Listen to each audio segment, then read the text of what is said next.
Hello guys! Ayan, i-flex ko lang ang aking munting bayan, Tingloy, Batangas.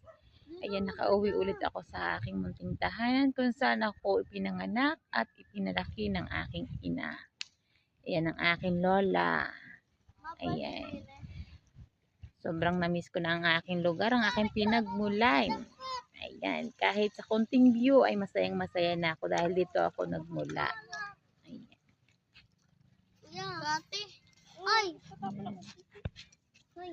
Ayan, dito po ako nagmula, dito po ako ipinanganak, dito po ako nagdalaga. Ayan.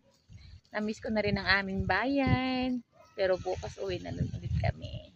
Bumisita nga lang, pero kahit sa ganun lang paraan ay masaya na ako kasi ulit-ulit na sila yan kung saan ako nagmula.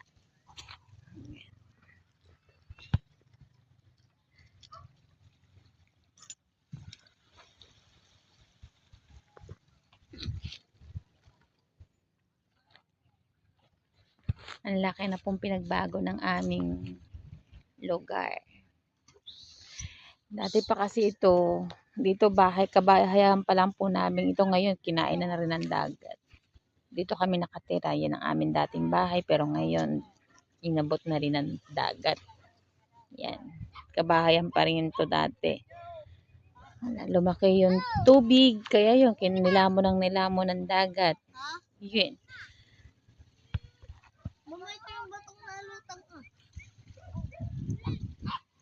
Yan nangyari, yan, sira na.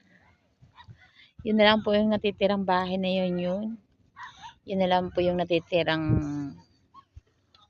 na mga kasamahan na nandito part ng bahay na naiwan.